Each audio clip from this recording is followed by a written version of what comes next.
반갑습니다. 대기업에서 2차 전지와 자동차를 맡고 있는 멘토 윤수명입니다.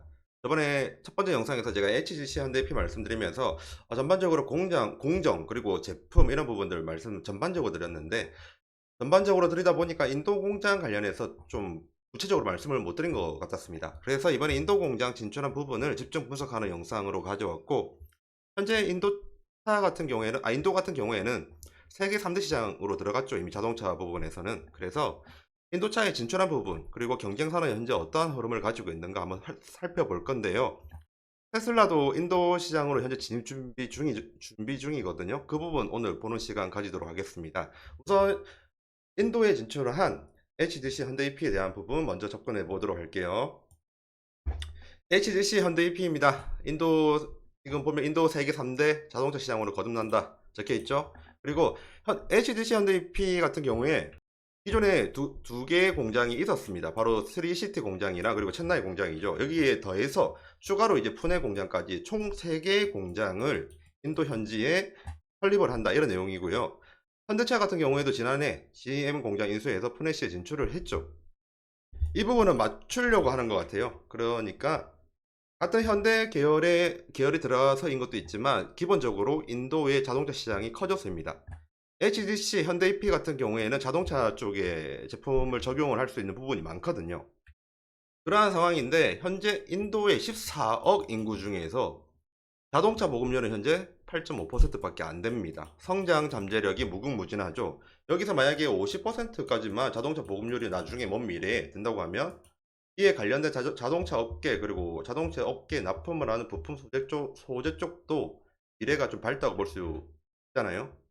그러면 여기에서 지금 HGC 현대EP 같은 경우에 자동차의 어떤 부분에 들어가는지 정도는 처음 보시는 분들을 위해서 잠시만 설명을 드리도록 하겠습니다. HGC 현대EP 같은 경우에는 자동차 부품 쪽으로 들어가고 내연기관 내부에는 들어가지 않습니다. 부품 쪽에 들어가고 자동차의 범퍼, 그리고 범퍼 리프, 하울 탑 커버, 리어 범퍼 이런 등등 자동차의 외부적인 부분에 좀 많이 들어갑니다. 도어 트림도 마찬가지고요.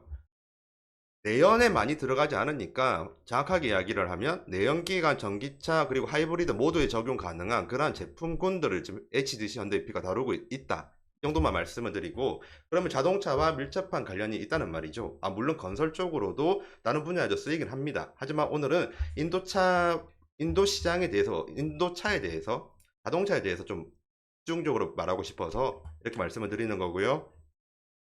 그러면 현대P가 왜 3공장을 짓는지 정도는 알아야겠죠. 그거는 바로 이제 수익 때문입니다. 여기 잘 안 보이는데 제가 잠시 나와 드릴게요. 지금 여기 보면 다른 부분, 맨 밑에 부분 적자난 거 확인을 하셨죠. 그러면 다른 부분이랑 한번 비교를 해보겠습니다. HEP 베이징 보면 중국이죠. 중국이 수익이 조금 낮습니다. 그리고 다른 중국 쪽도 수익이 조금 낮죠. 수익이 조금 낮습니다. 그런데 다른 중국, 그리고 HDC 폴리오 같은 경우에는 적자폭이 커요. 하지만 두 번째에 있는 인도 한번 봐주시겠어요? 인도를 보면 지금 이게 단위가 1,000원입니다. 그래서 인도는 23년도 기준으로 142억의 수익을 냈습니다. 그 정도로 인도 시장이 현재 수요가 좋고요. 그리고 HDC 현대EP 쪽에서는 추가로 법인을 설립할 필요가 생긴 거죠.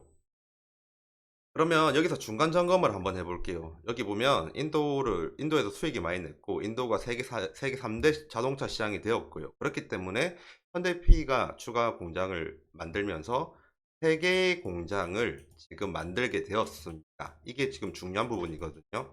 그러면 현대EP의 다른 경쟁 업체들은 지금 어떻는지 볼 필요가 있잖아요. 우선 현대EP의 첫 번째 라이벌 회사인 금호석유화학입니다. 인도에 직접적인 판매 법인을 두지 않고 있다라고 적혀 있죠. 그리고 수출만 하는 상황이고요. 그리고 LG화학 두 번째 경쟁자 보면, 두 번째 경쟁자는 그래도 LG 폴리머스 인디아 법인가 공장을 설립을 했습니다. 공장 하나 설립을 했죠. 그 공장이 ABS 컴파운드 공장이라서 자동차의 일부에만 적용이 가능한 원재료입니다. 보통 PP, 복합 PP 그리고 복합 PE 그 외에도 TPV 이런 부분들이 자동차 쪽에 많이 쓰이는 고무이거든요. ABS는 전체에서 큰 비율을 차지하지 못합니다. 그래서 지금 LG화학은 한 개 공장이지만 자동차의 적용은 일부만 가능하다 이렇게 봐주면 되고요.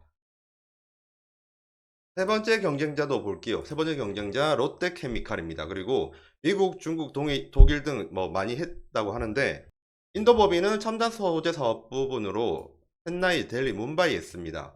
법인이 있지만 공장은 없습니다. 그리고 하나솔루션 같은 경우에 하나솔루션은 인도를 비롯해 전 세계 많은 해외 법인 지사가 있죠. 인도 지사도 있습니다. 한마디로 근데 지사이고 공장이 아닙니다. 지금 경쟁사들이 공장이 없거나 아니면 한 개 있는데 좀 일부만 적용이 가능하다 이런 느낌 받으셨죠? 예, 추가로 보도록 하겠습니다. 다 봤네요. 예, 지금 라이벌 회사들이 인도 공장의 진출이 공장이 한 개만 가 있고요. 그 공장 하나도 지금 ABS 관련된 부분입니다. 이 ABS라는 것도 그 자동차에 들어가는 자동차의 소재 쪽인데요. 이 ABS가 전체 자동차에서 큰 비중을 차지하는 부분이 안 됩니다. 그런데 지금 금호석유화학도 없죠. 롯데케미칼도 안 갔죠. 이런 상황이지 않습니까? 거기서 현대이피만 지금 인도 공장에 인도에 공장만 3개를 가지고 있습니다. 이 부분이 지금 미래를 미리 대비를 했고 미리 선점을 했다. 이런 부분이 보이거든요. 이 상황에서 지금 테슬라가 진출을 한 겁니다. 테슬라 한번 볼게요. 테슬라 저가 자동차 생산 이후에 인도에서 공장 부지 물색 중이라는 제목이고요. 인도의 모디 총리는 경쟁국인 중국이 우위를 점하고 있는 전기차 분야를 포함해서 주요 제조업 양성을 위해 수십억 달러 규모의 정부 보조금을 배정하고 있다. 이러니까 자동차 회사들이 인도에 몰리고 있는 겁니다. 테슬라는 인도 공장에서 소형 저가 모델을 생산하는 것을 고려 중이고요. 인도 내부는 물론 딴 데도 하지만 지금 인도 쪽으로 눈을 돌렸다. 이렇게 보면 됩니다. 아직 확정은 아니고 거의 확률은 높다. 이 정도까지만 봐주면 되고요. 요약을 하자면 테슬라는 20억 내지 30억 달러 규모의 전기 자동차 공장 설립을 위해 이달 중 인도에 부지 불생팀을 보낼 예정이라고 합니다. 그 이유가 뭐냐면 인도 정부가 지난달 발표를 했습니다. 향후 3년 이내에 2028년까지죠. 인도에 공장을 건설하는 업체에 대해 수입차 부과하는 관세 인하를 약속하겠다라고 했기 때문에 투자 유치를 하라고 그렇게 계속 러브콜을 보낸 겁니다. 그래서 관세 인하 같은 경우에는 테슬라의 투자 전제 조건이죠. 그래서 머스크 같은 경우에는 지금 굉장히 큰 관심을 가지고 있는 상태다. 이렇게 보면 되고요. 근데 이제 제가 현대 EP 아까 PP 소재를 말씀드리면서 자동차 부품 말씀드렸잖아요. 전기차에도 적용 가능하고 내연기관에도 적용 가능하고 하이브리드에도 적용 가능합니다. 지금 이미 기아차랑 현대차도 인도에 진출한 상태지 않습니까? 거기에 납품할 수 있지만 이 PP의 기술력을 가지고 테슬라와도 연계가 될 확률이 높지도 않지만 낮지도 않다. 그렇게 말씀을 드리고 싶습니다. 이게 팩트고요. 그러면 재무제표 한번 점검하도록 할게요. 재무제표 같은 경우에는 매출액이 2019년도 8,350억부터 2023년 1조까지 증가를 했습니다. 원래 경영하시는 분들한테 1조원은 매우 특별한 의미를 가진다고 들었거든요. 지금 1조 클럽에 가입을 했고요. 재작년부터요. 2022년부터 가입을 했고 영업이익도 꾸준히 나왔죠. 흑자를 꾸준히 냈고 적자로 봤던 부분이 없습니다. 그리고 2019년도부터 2023년도까지 보면 자본 비율도 부채 비율도 보면 재무 안정성이 높죠. 지금 이렇게 영업이익이 꾸준히 나서 당기순이익도 꾸준히 나게 되면 이 당기순이익이 그대로 자본으로 흘러 들어가거든요. 그렇기 때문에 자본이 꾸준히 증가를 한 겁니다. 대표적으로 우량한 회사들이 이러한 특징을 가지고 있거든요. 하지만 이번에 인도 공장이 좀 크게 올라간다고 생각을 하면 판매량이 늘어나고 수요가 늘어난다고 하면 지금에 있는 매출 규모보다는 확실히 커진다는 느낌이 들고 있습니다. 현재까지 팩트만을 전달드렸고요. 지금까지 대기업에서 2차 전지와 자동차를 맡고 있는 멘토 윤수명입니다. 감사합니다.